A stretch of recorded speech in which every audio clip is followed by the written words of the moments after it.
The magic of Africa is much more apparent when you're camping out and you're not riding in a tour bus.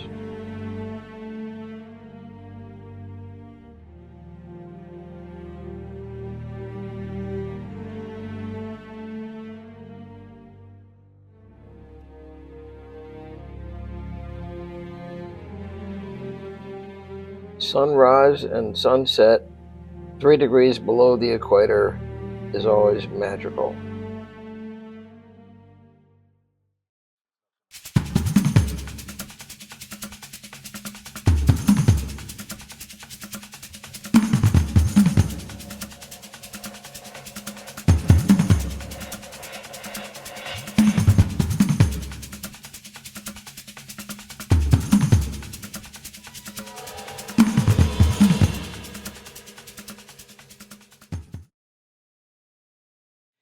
We've been camping in East Africa for the last 30 years, many times, and we have a close, intimate knowledge and awareness of all of the animals. And when we go there, it gives us a chance to understand ourselves better. However, this will be the last time we can go camping in Africa because camping is no longer allowed. You have to stay in a fancy hotel or a lodge and be separated from the wilderness by commercialism. So this is our last chance to show you what it's like to be part of the African ecosystem, part of the wild, part of all the animals, and to be one with them and to understand that we all are from Africa.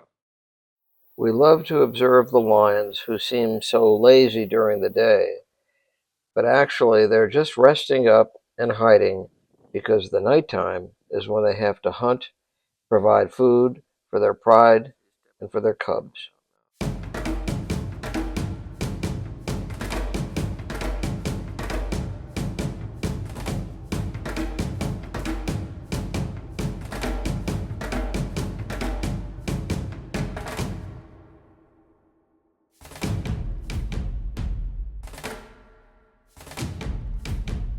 Later in the day, it is time to look for a safer hiding place to leave the cubs while the adults go and hunt.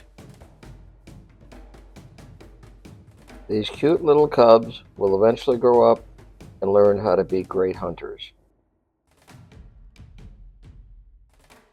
In the meantime, what they want is affection, and they look for affection from Father, but he will have none of it. Father has something else in mind. Father just wants to make love with their mother's sister, and she doesn't mind because they simply want to increase the size of the pride for safety.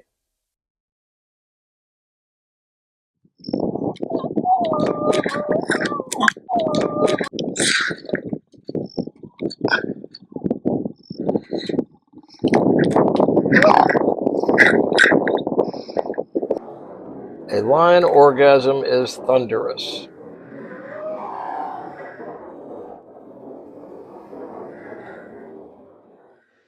The next day we see something unusual. 3 big male lions hunting during the day because they got wind of a baby giraffe.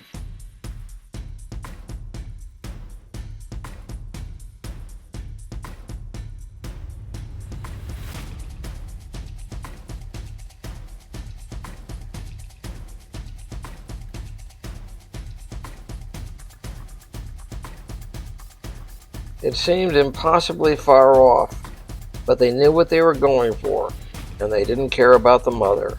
They just wanted the baby. Lions have to become very close to their prey because they're not fast runners. But it appeared that this baby giraffe was just too tempting to pass up.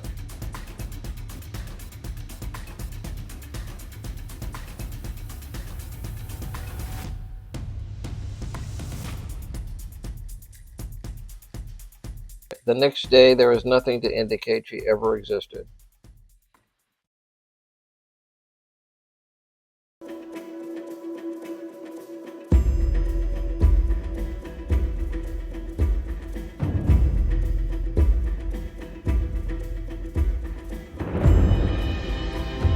The The lions are resting along with the sun.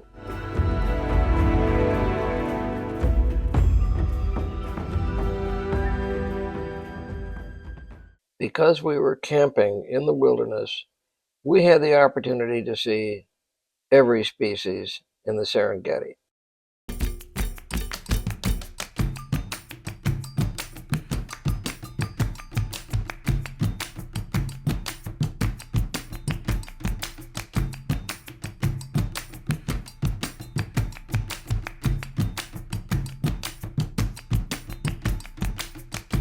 This waterbuck is very imposing, but the female is just not ready for him. Eland are very hard to photograph because they keep their distance.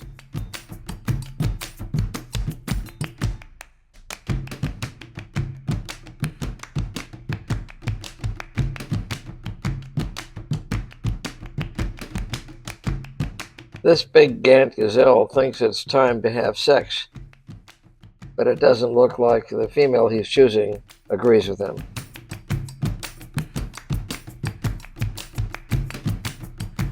These big male topies are amazingly colored. You'd think someone just splashed their body with blue paint randomly.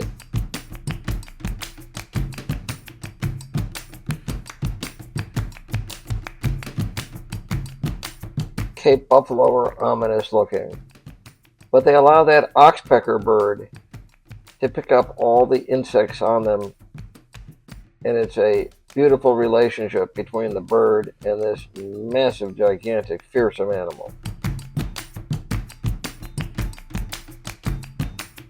It's hard to see the cliff springers. They dart in and out so fast. This almost fully grown hartebeest wants to still breastfeed, but mother will have none of it. The biggest question people ask is, why do zebras have stripes? The answer is pretty clear when you look at these videos. The lion cannot see a zebra body. It just sees a mass of black and white. The wildebeest migration is the most awe-inspiring scene of Africa.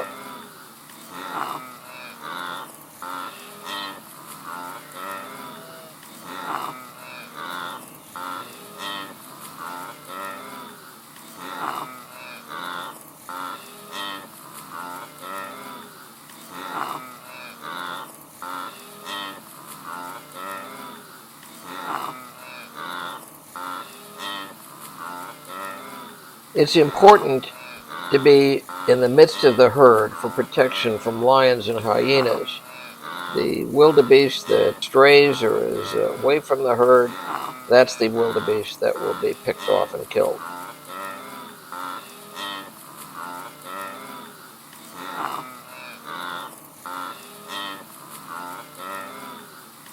And that the wildebeest migration, following the rain, allows the land to be filled with varieties of animals, both predators and vegetarians.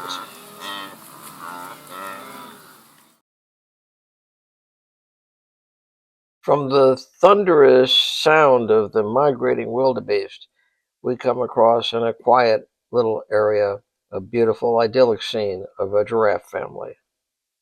And giraffes are very charismatic and very quiet. It's meditative just to stare at giraffes as they lope along and as they eat from the top of the tree, licking the leaves, and they never need to drink water because, like animals, about all the water they need is in the leaves. Look at how they can lick those leaves off of the tree in the midst of tremendous thorns, and not a single thorn punctures them or hurts them.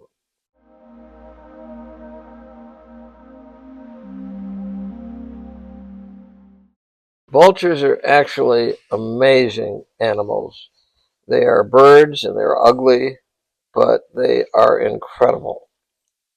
From 60 miles away, they will know when there's been an animal kill.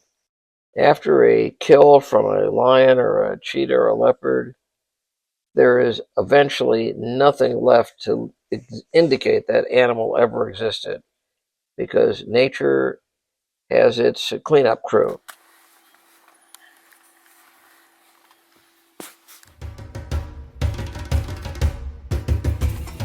The most vicious predator on the planet is very gentle with her young in the den.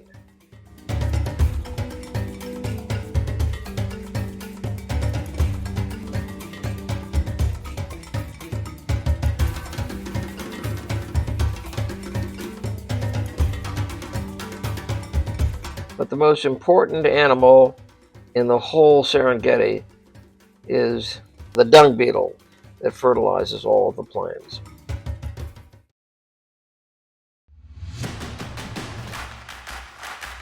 Cheetahs are extremely fast, but they can only run for about 10 seconds before they drop. And so they have to get close enough to their prey that they can catch it within 10 seconds, going at 70 miles an hour. If they can't get close enough to the prey, there is no point in trying to run after it.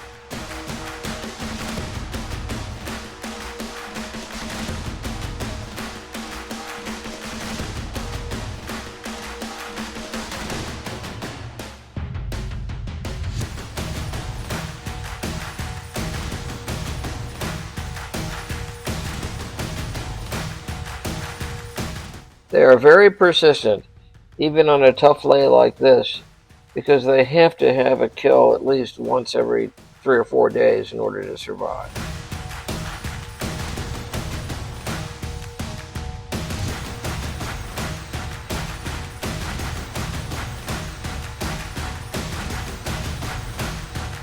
Life is very difficult for predators. They must succeed.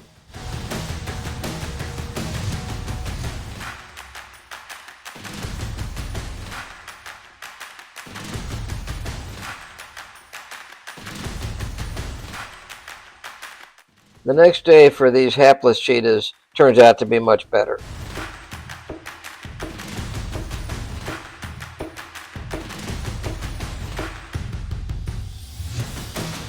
This beautiful Grand Gazelle that we saw earlier in the day is now cheetah food. The elephant bothers nobody, and nobody dares bother the elephant. These are truly the rulers of Africa.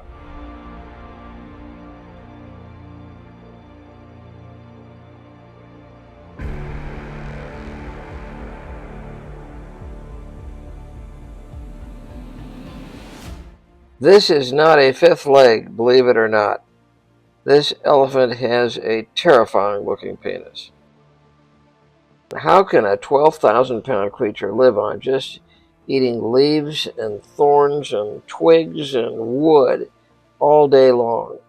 Somehow or other he does, but he covers all the huge area of the Serengeti and beyond, because if he doesn't cover a huge amount of ground, he will lay waste everything.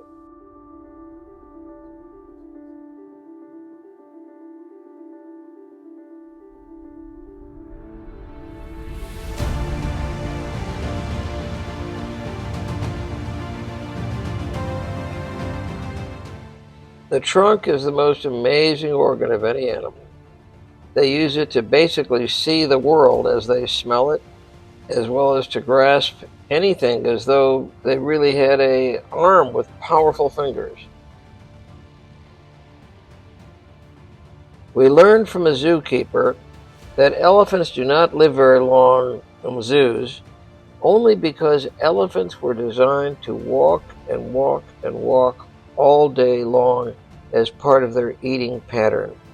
And in zoos, that's just impossible. Elephants need a gigantic range in which to walk. And if they don't get that exercise, they just don't live as long. They can be terrifying, but they mean us no harm.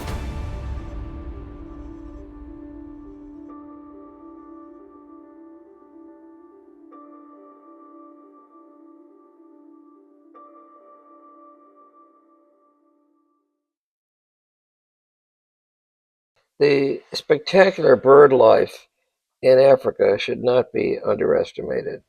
These are just a few scenes.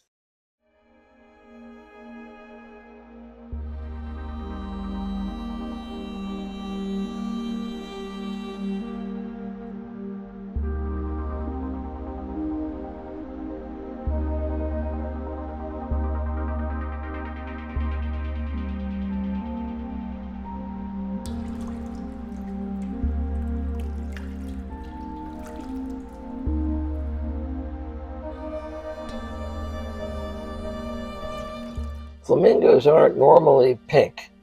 Flamingos get that pink color from eating the shrimp that are at the bottom of Lake Ndutu. And that is what allows them to turn this beautiful pink and white shade.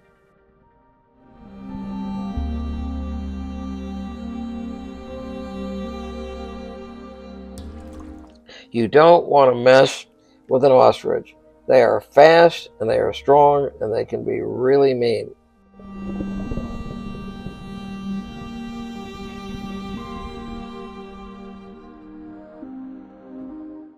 Thank goodness there's someone that likes to eat poisonous snakes.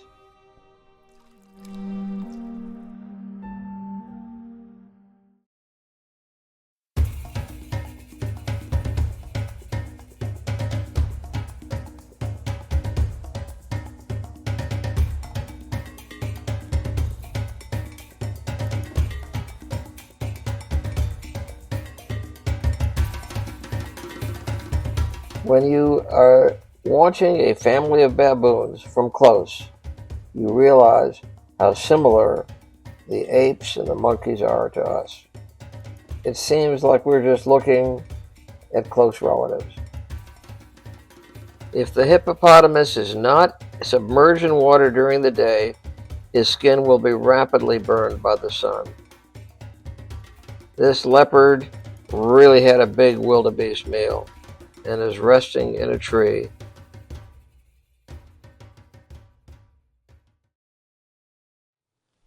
So now you've seen us in our last camping trip in Africa. I boiled it down just to the 15 minutes that you might want to be looking at. But this was 3 weeks of a beautiful moment when we knew that we wouldn't have such a moment again. Being one with the animals, camping out, being part of the African wilderness, and not being separated by commercial hotels or lodges or tour trips or buses. We want to share with you, we love sharing with you, what it's like to be part of the wilderness of Africa the way it once was. So, Africa is a place to meditate, to think about our place in the universe, to recognize that we all came from Africa, and to understand the universality of us and all of nature.